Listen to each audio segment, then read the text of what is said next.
Hello everyone, welcome to Hindi शिक्षा।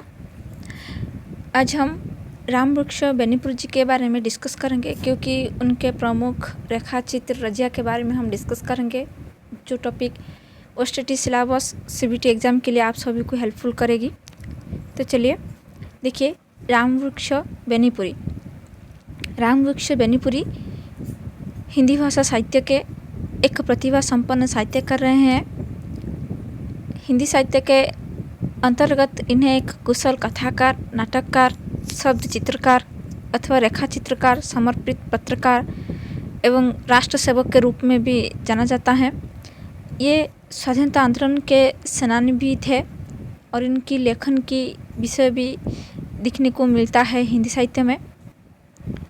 और इनकी इस शैली में हिंदी के बड़े पाठ्य समुदाय को आकृष्ट किया है और उन्होंने अपने प्रगाढ़ अध्ययन, कुशल श्रम, गंभीर चिंतन एवं मधुर कल्पना के सहयोग से हिंदी साहित्य के विभिन्न विधाओं को अक्षय कृतियों दी हैं। साथ ही भाषा शैली के क्षेत्र में भी ऐसा अनूठा आदर्श स्थापित भी किया है, जो आने वाली शताब्दियों में भी अनुकरणीय रहेगा। और उनका जन्म जो हुआ था, ये बागमती नदी के अंचल में स्थित जिला मुजफ्फरनगर के कटरा थाने के बेनीपुर गांव में हुआ था। कब हुआ था? 23 दिसंबर सन 1899, मतलब 1899 को हुआ था। इनका गांव बेनीपुर अत्यंत गरीब लोगों का एक छोटा सा गांव था और यहाँ के लोग पूरे साल भर बागमती नदी के बाढ़ से दुखी रहते थे। गांव के चारों तरफ पानी भर जाता था, जिसकी वजह से फसल को काफ़ी नुकसान भी पहुंचता था और फसल ख़राब हो जाती थी और उपज बहुत कम होती थी। उन्होंने अपने गांव के नाम के आधार पर अपने नाम का उपमा मतलब बेनीपुरी रखा था। और बेनीपुर जी के पूर्वज गरीब किसान ही थे और इनके पिताजी का नाम श्री फूलवंत सिंह था। जन्म के समय ही इनकी माता का निधन हो गया था और माता की मृत्यु के बाद इनका पालन पोषण ननिहाल के मामा और मामी के सानिध्य में हुआ था। बाद में थोड़े बड़े होने के बाद भी अध्यापन के लिए बेनीपुर जी मुजफ्फर चले गए और मुजफ्फर में उनकी बड़ी बहन का ब्याह भी हो गया था और ये अपने बहनों के साथ रहकर आगे के जीवन भी दिशा निर्धारित करने में लग गए। और मुजफ्फर में बेनीपुरी का दाखिला भूमिहार ब्राह्मण कॉलेजिएट स्कूल में करा दिया था और वहाँ पर लेखक जी पढ़ने में बचपन से ही बहुत मेधावी थे और इसी विद्यालय में इनकी पहचान भी हिंदी साहित्य के महान साधक पंडित मथुरा प्रसाद दीक्षित से हुआ था। उन्होंने इस विद्यालय में अध्यापक थे और बेनीपुर जी की आगे की शिक्षा में इनके अध्यापक पंडित मथुरा प्रसाद दीक्षित जी के मार्गदर्शन का बहुत महत्वपूर्ण स्थान भी है। और मथुरा प्रसाद दीक्षित भूमिहार ब्राह्मण कॉलेजिएट स्कूल के बहुत ही लोकप्रिय एवं प्रभावशाली अध्यापक भी थे। दीक्षित जी के संचालन में रहकर रामवृक्ष बेनीपुर जी ने अपनी आगे की पढ़ाई जारी रखी। उन्होंने अपनी प्रतिभा और परिश्रम के बल पर 8वीं कक्षा में पढ़ते हुए ही हिंदी साहित्य सम्मेलन प्रयाग में संस्कृत विषय की परीक्षा पास कर ली थी।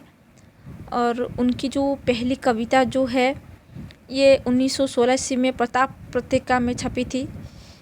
तब ये मात्र 17 वर्ष के ही थे, मतलब लेखक 17 वर्ष की उम्र थे। बेनीपुर जी के स्वभाव में चंचलता बचपन से ही विद्यमान था। उसके बाद उनके जो साहित्यिक था, मतलब रचनाएं, जो भी रचनाएं उन्होंने की है, तो बेनीपुर जी बचपन में ही मेधावी थे, तो उन्होंने बहुत कम उम्र ही लिखना शुरू कर दिया था। और इनके साहित्यिक कर्म जो है एवं पत्रकार कर्म पर इनके अध्यापक मथुरा प्रसाद द्विवेदी जी का विशेष प्रभाव रहा। 1921 में प्रसिद्ध नेता श्री धारीक्षण सिंह मुजफ्फर से किसान साप्ताहिक पत्रिका का प्रकाशन करते थे। उन्हें इसके संपादन का कार्य बेनीपुरी जी को सौंप दिया गया था और गांधी जी के असहयोग आंदोलन के आह्वान पर पंडित मथुरा प्रसाद दीक्षित जी ने भूमिहार ब्राह्मण कॉलेजिएट स्कूल का अध्यापन पर पद छोड़कर पटना से प्रकाशित होने वाले तरुण भारत पत्रिका के संपादक बन गए थे। पंडित मथुरा प्रसाद दीक्षित जी बेनीपुर जी के विद्यार्थी जीवन में ही उनकी मेघा पर मुग्ध थे और उन्होंने जब तरुण भारत पत्र का संपादन कार्य संभाला तो अपने संपादकीय विभाग में रामवृक्ष बेनीपुर जी भी रख लिया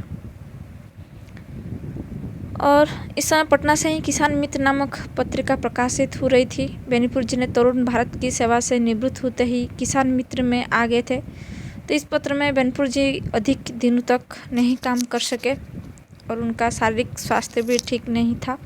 इसी वजह से कुछ दिनों के लिए किसान मित्र से अवकाश ले लिया और स्वास्थ्य ठीक होने के बाद उन्होंने पटना से प्रकाशित होने वाली गुलमाल नामक साप्ताहिक पत्रिका में काम करना शुरू कर दिया और जब उनकी नियुक्ति गुलमाल पत्रिका से संपादकीय विभाग में हो गई तो गुलमाल हास्य व्यंग पत्र अपने पाठक को चमत्कृत करने में अपने समय की सभी पत्रिकाओं के आगे निकल गई और उन्होंने 1926 में पुस्तक भंडार से बालक मासिक पत्रिका का संपादन प्रारंभ किया और उन्होंने प्रतिभा के विलक्षण व्यक्ति थे। एक तरफ जहां वो बाल साहित्य का सृजन कर रहे थे वहीं बिहारी सातसई और विद्यापति पदावली जैसी परिनिष्ठित काव्य ग्रंथ पर टिप्पणी भी लिखा गया और 1900 के इस दौर में देश में अंग्रेज सरकार का विरोध होना शुरू हो गया था। पूरा देश अंग्रेज सरकार से स्वाधीनता से लड़ाई के लिए प्रेरित हो चुका था। देश की पराधीनता और ब्रिटिश शासन की कठोरता केवल बेनीपुर जी को ही नहीं बल्कि देश के पूरे युवा वर्ग को ललकारा रहा था। देश के युवकों में स्वाधीनता की भावना जगाने के लिए युवकों में त्याग और बलिदान की उदात्त भावना को अनुप्राणित करते हुए रामवृक्ष बेनीपुर जी ने युवक पत्रिका का संपादन प्रारंभ किया और 1929 में बेनीपुर जी ने इस पत्रिका का कार्य भी संभाला। इसी वर्ष देश के तरुण आंदोलन के प्रति भी अपने आप को सौंप दिया और पटना में अपने दो मित्रों में श्री गंगाचरण सिंह तथा पंडित रामनंदन मिश्र के सहयोग से युवक आश्रम की भी स्थापना किया गया और देश की स्वतंत्रता के आंदोलन को जागृत रखने के उपाय से उन्होंने युवक पत्र को भी अधिक प्रयास किया और लेखक जी ने सन 1930 में सत्याग्रह आंदोलन की गति एवं शक्ति देने के उपयोग से युवक पत्रिका के बलिदान अंक के लिए संपादक रूप में गिरफ्तार कर लिए गए और युवक पत्र को यहीं पर अंग्रेज सरकार द्वारा बंद कर दिया गया। तो उनको बेनीपुर जी को जेल ले जाया गया था। जेल जाने के बाद उन्हें जेल में रहकर लेखन कार्य जारी भी रखा। अपने राजनीतिक एवं साहित्यिक मित्रों के सहयोग से जेल में ही एक हस्तलिखित पत्र का संपादन किया। इसी पत्र ने जेल की दीवारों के अंदर ही देश के स्वतंत्रता सिपाहियों एवं सेनानियों के देश की मुक्ति की ज्वाला को भी प्रज्वलित किया। 1937 में जब ये जेल से बाहर निकले तो नए पत्र का संपादन कार्य शुरू किया। बाद में उन्हें हिंदी साहित्य सम्मेलन का प्रभारी बना दिया गया। तो बेनीपुर जी ने अपने जीवन के आरंभिक काल से ही साहित्य सेवा और देश सेवा के प्रति समर्पित थे। यही कारण है कि उनके उत्साह देखकर इस समय के हिंदी साहित्यकार ने इन्हें अखिल भारतीय हिंदी साहित्य सम्मेलन का प्रचार मंत्री भी बना दिया गया। और बेनीपुर जी ने भारतीय स्वतंत्रता आंदोलन के अमर सेनानी तथा कवि लेखक पंडित माखनलाल चतुर्वेदी के आग्रह पर कर्मवीर पत्रिका के संपादन का कार्य भी संभाला। कर्मवीर पत्रिका का संपादन किसने किया था? रामवृक्ष बेनीपुरी। तो इसी पत्रिका के कार्य करते हेतु यह खंडवा मध्य प्रदेश चले गए और माखन चतुर्वेदी जी के साथ बेनीपुर जी का साहचर्य भी बड़ा अनुकूल था। लेकिन कर्मवीर पत्रिका में इनका मन न लगा, जिसके कारण ये वापस आ गए और वापस आने के बाद एक साप्ताहिक पत्र युगी में संपादन का कार्य भी देखने लगे। और इनके संपादन में युगी पत्रिका ने बहुत ख्याति अर्जित की। युगी पत्र बहुत दिनों तक नहीं चला। 1937 में इन्होंने जनता पत्र का प्रकाशन आरंभ किया। जनता पत्र राजनीतिक दृष्टि से बहुत सचेत था। इसी पत्र में इन्होंने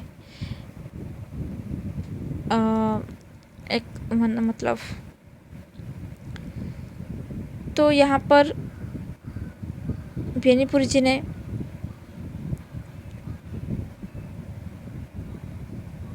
अंग्रेज सरकार की नीतियों को उजागर करते हुए थी, तो इसी आलेख पर अंग्रेज सरकार की नज़र पड़ी, जिसके कारण इसे बंद कर दिया गया। तो बेनीपुर जी के पत्रकार जीवन में नई धारा पत्रकार महत्वपूर्ण स्थान भी है और उन्होंने नई धारा पत्रिका के संपादक एवं संपादक दोनों ही थे और नई धारा पत्रिका के सम्मुख साहित्यिक पत्रिका के रूप में भी जाना गया था। तो इस साहित्यिक पत्रिका में हिंदी के वरिष्ठ साहित्यकार रचनाएं प्रकाशित होती थी। तो नई धारा पत्रिका जो है इसका प्रकाशन 1950 में शुरू हुआ था और 1920 से 1945 बीच में रामवृक्ष बेनीपुर जी को लगभग 10 बार जेल गए, जिनमें से एक हजारीबाग, दूसरा पटना, हाजीपुर, मुजफ्फरपुर, सीतामढ़ी, मधुबनी, दरभंगा आदि जगहों के जेलों में ही रहे। उन्हें राजनीतिक पत्रों के अतिरिक्त नई धारा साहित्यिक पत्रिका, जनवाणी, चुन्नू मुन्नू, बालक जैसी साहित्यिक एवं बाल पत्रिकाओं का संपादन भी किया और 1937 में उन्हें अखिल भारतीय प्रगतिशील लेखक संघ का अध्यक्ष भी नियुक्त कर दिया गया। 1947 में देश की आज़ादी के बाद रामवृक्ष बेनीपुर जी पूरे देश के स्तर पर कुछ गणमान्य एवं प्रभावशाली राजनीतिक व्यक्तियों के संपर्क में रहने का अवसर मिला। तो इनका बिहार की राजनीति में भी महत्वपूर्ण स्थान भी रहा। तो यही कारण है कि आज़ादी के बाद विदेश में अतिथि के रूप में आमंत्रित होकर पूरे देश से जाने वाले लोगों में बिहार के लोगों ने बेनीपुर जी को भी नाम था। तो बेनीपुर जी ने 2 बार विदेश यात्रा भी की। इन दोनों यात्राओं में पत्रकार की भूमिका के रूप में विदेश ले गए। तो इनकी पहली विदेश यात्रा 1951 में हुई थी। तो इस यात्रा में बेनीपुर जी इंग्लैंड, स्कॉटलैंड, फ्रांस, स्विट्ज़रलैंड आदि देशों में घूमने का मौका भी मिला था और इनकी यात्रा जो है 19 अप्रैल 1951 को आरंभ हुई थी और 2 जून 1951 को समाप्त भी हुई थी। तो इन्होंने अपनी देश यात्रा के अनुभव का वर्णन पर में पंख बांधकर शीर्षक से भी किया है। तो उनकी जो दूसरी विदेश यात्रा है वो 10 मई 1952 से 19 जून 1952 तक बीच चली। तो इसी यात्रा के अनुभव में उन्होंने उड़ते चलो शीर्षक से किया। तो उन्होंने पूरे जीवन काल को देखा जाए तो ये एक सफल पत्रकार, राजनीतिक और समाजवादी विचारधारा के पोषक रहे हैं। पूरे जीवन भर उन्होंने केवल लेखक एवं राष्ट्र सेवा का काम भी किया और इनके लिए साहित्य सेवा और राष्ट्र सेवा जीवन भी कर्म था। तो उनके जो साहित्यिक कर्म का परिचय है तो उन्होंने साहित्यिक कार्य में विविधता रखी है। तो हिंदी साहित्य क्षेत्र में लगभग सभी विधाओं के अंतर्गत काम भी किया। इनके समग्र साहित्य को 8 खंडों में प्रकाशित किया गया था। जो बेनीपुर जी ने ग्रंथावली के 8 खंडों में उनकी रचनाएं जो है, पहला खंड जो है इसमें कहानी संग्रह है, शब्द चित्र है, उपन्यास है, ललित निबंध है, कविताएं हैं, परिशिष्ट है। और उनकी पहला जो कहानी संग्रह है वो है चिता के फूल। शब्द चित्र जो है लाल तारा, माटी की मूर्तियाँ, ये माटी की मूर्तियाँ हम भी पढ़ेंगे। गेहूँ और गुलाब उपन्यास जो है पतियों के देश में, कैदी की पत्नी, ये सब उनके उपन्यास है। ललित निबंध जो है, देखिए ये जो रचना है ये आपको याद रखना जरूरी है क्योंकि सिलेबस में, ऑस्ट्रेलिया सिलेबस में रजिया रेखाचित्र है। तो रजिया रेखाचित्र पढ़ने से पहले लेखक के बारे में हम जानना जरूरी है। तो यदि हम लेखक के बारे में जानेंगे तो उनकी रचना के बारे में जानेंगे, क्योंकि एग्ज़ाम में भी ये भी आ सकती है कि माटी के मूर्तियाँ या गेहूँ और गुलाब ये किसने लिखे हैं, क्योंकि लेखक जो भी टॉपिक के लेखक है उनके और कोई रचनाएं जो अन्य रचना है ये भी एग्जाम में आ सकती है। तो उपन्यास जो है पतियों के देश में, कैदी की पत्नी, ललित निबंध जो है सतरंगा, इंद्रधनुष, कविताएं जो है नया आदमी और कुछ अन्य कविताएं, और परिशिष्ट जो है कविता कुसुम का कवि परिचय, झुपड़ी का रुदन का संपादकीय, क्रमश जीवन और लेखन का एक नज़र में, वंश वृक्ष, आइए चले बनीपुर, ये सब उनके परिशिष्ट है। और दूसरा खंड में नाटक है, परिशिष्ट है। नाटक जो है वो है अम्बपाली, सीता की माँ, संघमित्रा, अमर ज्योति, तथागत, सिंघल विजय, शकुंतला, रामराज्य, नेत्रदान, गांव का देवता, नया समाज, विजेता, ये सब उनके नाटक है। और परिशिष्ट जो है वो है बिहारी सस्से की टीका, पटलिपुत्र। तीसरा खंड में निबंध है। निबंध जो है हवा पर, मशाल, नई नारी, बंदे बाणी, विनायकों, यंत्र तंत्र, कुछ अन्य लेख और पुस्तक, समीक्षाएं, हिमालय, नई धारा, ये सब उनके निबंध है। और परिशिष्ट जो है ये है विद्यापति की पदावली। चौथा खंड में जो है वो है आत्मकथा। आत्मकथा में क्या लिखा गया, मुझे याद है, जंजीर की दीवारें, कुछ में कुछ हुए। और यात्रा साहित्य जो है वो है पैरों में पंख बांधकर, उड़ते चलो नेपाल में। परिशिष्ट जो है अपनी और, मेरा स्कूल जीवन। और पांचवा खंड में जो है इसमें जीवनी है। जीवनी में शिवाजी, विद्यापति, बाबू गुरु गोविंद सिंह, रूजा लक्ष्मर्ग, जयप्रकाश कार्ल मार्क्स। और संस्मरणात्मक लेखन है मील के पत्थर। छठा खंड जो है वो है राजनीति। राजनीति में है लाल चीन, लाल रूस, ऋषि क्रांति, जनता के संपादकीय लेख। परिशिष्ट जो है चांकई शेखर पत्र। और सातवां खंड में बाल साहित्य है। बाल साहित्य में वगोला भगत, बिल्ली मौसी, हीरा मन तोता, फूलों का गुच्छा, संसार की मनोरम कहानियाँ। ठीक है, हीरा मन तोता, फूलों का गुच्छा, ये वेरी इंपॉर्टेंट है। और अमूर्ति की वर्षा, माटी के मूर्ति भी, वो भी इम्पोर्टेंट है, याद रखिएगा। अमूर्ति की वर्षा, हमारे पुरखे, हमारे पड़ोसी, साहस के पुतले, जान हथेली पर, पद चिन्ह, बेटे हों तो ऐसे, बेटियां हो तो ऐसी, इनके चरण चिन्हों पर, ऋषियों की परंपरा, पृथ्वी पर विजय, प्रकृति पर विजय भाग जो कि भगवान में है, और प्रकृति पर विजय जो कि भाग 2 में है, रंग बिरंग, ये सब उनका बाल साहित्य है। किसकी, बेनपुर जी की। और परिशिष्ट जो है वो है रविंद्र भारती और ट्यूलिप्स। और आठवां खंड जो है डायरी, जो कि 1950 से 1963 तक हुआ था। ठीक है, और उन्होंने बेनपुर जी ने अपने पूरे जीवन काल में 3 शब्द चित्रों अथवा रेखा चित्र का लेखन कार्य किया, जिनमें से पहला रेखा चित्र संग्रह जो है लाल तारा शीर्षक से प्रकाशित हुआ था। और दूसरा रेखा चित्र संग्रह जो है माटी की मूर्तें। और तीसरा रेखा चित्र संग्रह जो है गेहूँ और गुलाब नाम से ही जाना जाता है। ये आपको याद रखना जरूर है। पहला हम लाल तारा के बारे में डिस्कस करेंगे। लाल तारा रेखा चित्र बेनीपुर जी के प्रथम रेखा चित्र संग्रह माना जाता है। और इसी संग्रह के रेखा चित्रों में भारतीय कृषक जीवन की महागाथा को वर्णित किया गया है। लाल तारा में, लाल तारा रेखा चित्र के अंतर्गत लाल तारा, हलवा, यह और वह, हंसियाँ और हथौड़ा, कुदाल आदि रेखा चित्र शामिल है। ये याद रखिए कि लाल तारा जो रेखा चित्र संग्रह है, लाल तारा रेखा चित्र संग्रह में कौन सी रेखा चित्र है, लाल तारा, हलवा, यह और वह, हंसियाँ और हथौड़ा, कुदाल आदि रेखा चित्र है लाल तारा में। इस रेखा चित्र के माध्यम से भारतीय कृषक जीवन से जुड़े महत्वपूर्ण उपकरण के बारे में वर्णन हुआ है। नेक्स्ट जो रेखा चित्र संग्रह है वो है माटी की मूर्तें, जो कि बेनीपुर जी का दूसरा रेखा चित्र संग्रह है। इस रेखा चित्र में 11 रेखा चित्र कहानियाँ शामिल हुई है।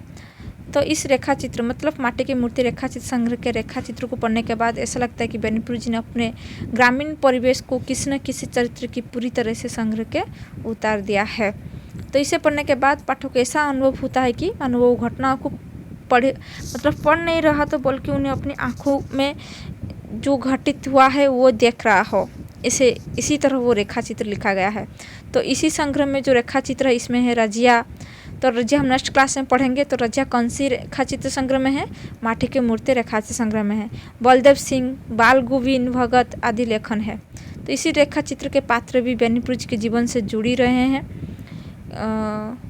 इन्हीं कारण ही उन्हें पात्रों के रेखा चित्र को उन्होंने बहुत सजीवता से लिखा है, जो कि रजिया भी एक है जो कि वेरी इंटरेस्टिंग रेखा चित्र, जो कि लेखक खुद उन्होंने महसूस किया है वो रेखा चित्र में, जो कि रजिया के साथ खुद अपने के बारे में ही लिखे हैं बेनीपुर जी ने। इन्हें पढ़ने के बाद भी यह अनुभूति होता है कि पात्र भी हमारे जीवन के आसपास लोगों के से जुड़े हुए हैं। और माटी के मूर्ति रेखा चित्र जो रेखा संग्रह वो है मतलब मानव की अपनी मिट्टी के प्रति प्रेम और आसक्ति को प्रकट करते हुए ग्राम्य जीवन एवं उनके जीवन के संघर्ष को बेहतरीन और खूबसूरत चित्रण संग्रह में ही किया है। तो इसी संग्रह में विभिन्न पात्रों का जीवन, अनुभव, रहन सहन, खान पान, आचार विचार, संस्कार, आकांक्षा आदि प्रकट किया गया है। और इसी संग्रह की भूमिका लिखते हुए बेनीपुर जी ने लिखा है कि हजारीबाग सेंट्रल जेल के एकांत जीवन में अचानक मेरे गांव एवं मेरे ननिहाल के कुछ ऐसे लोगों की मूर्तें मेरी आंखों के सामने आकर नाचने लगी तो मेरी कलम से चित्रण की याचना करने लगी। तो उनकी इसी याचना में कुछ ऐसा जोर था कि अत्यंत यह मतलब माटी की मूर्ति तैयार होकर रही। तो ये माटी की बनी है, माटी पर धरी है, इसीलिए जिंदगी मतलब जिंदगी के नज़दीक है, जिंदगी से सरोवर है। तो ये देखती है, सुनती है, खुश होती है, नाराज़ भी होती है, साथ देती है, आशीर्वाद भी देती है। तो ये मूर्ति न तो किसी आसमानी से देवता की होती है, ना अवतारी देवता की।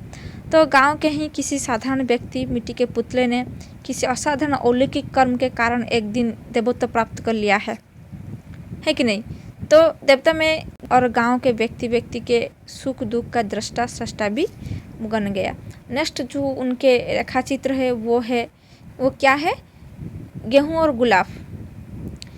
इसमें ये जो रेखा चित्र संग्रह है, ये तीसरा रेखा चित्र संग्रह है बेनीपुर जी के। इसमें लेखक ने अपनी कहानी रूपी रेखा चित्र के माध्यम से अपने समाज को उठाया है। गेहूं और गुलाब से तात्पर्य जीवन संघर्ष की तलाश है और उसकी अनिवार्यता से ही है। गेहूं और गुलाब को लेखक ने एक प्रतीक के रूप में प्रयोग किया है एवं इसके माध्यम से ही नए सांस्कृतिक आंदोलन की आवश्यकताओं को रेखांकित भी किया है। और उन्होंने लिखा है कि जो जीवन संघर्ष के बीच भी सौंदर्य की तलाश कर सके और इनकी अनिवार्यता को समझ सके, वही गेहूं और गुलाब है। और इसी रेखा चित्र के गेहूं और गुलाब एक रूपक है।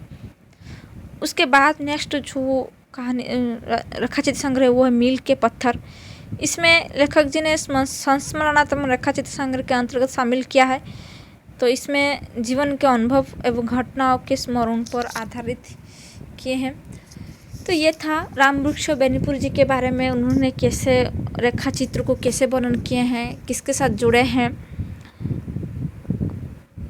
अधिकांश जो उनके रेखा चित्र है ये खुद अपनी जीवन में जो भी घटनाएं घट गया है वो भी अपने रेखा चित्र में लिखे हैं। जैसे हम नेक्स्ट क्लास में पढ़ेंगे रजिया ऐसा एक रेखा चित्र है जहाँ पर लेखक के बचपन का वर्णन हुआ है उस रेखा चित्र में, जो कि हम नेक्स्ट क्लास में सरल भाव में डिस्कस करेंगे।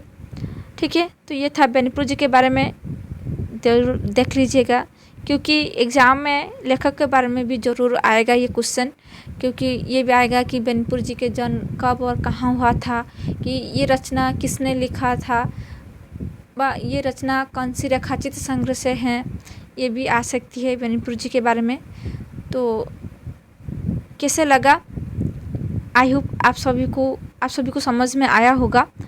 तो यदि मेरी क्लास आप सभी को अच्छी लग रही है तो लाइक कीजिए, ज़्यादा से ज़्यादा शेयर कीजिए, और यदि मेरे चैनल में नए आए हैं तो सब्सक्राइब कीजिए और बेल आइकन को प्रेस कीजिए ताकि मैं जितने भी क्लास अपलोड करूँगी पहले आपको ही नोटिफिकेशन मिलेगी। तो हम नेक्स्ट क्लास मिलेंगे रजिया रेखा चित्र लेकर, जो कि OSTD सिलेबस में है, जो कि आप सभी को बहुत हेल्पफुल करेगी एग्ज़ाम के समय में। तो thank you very much for watching this video.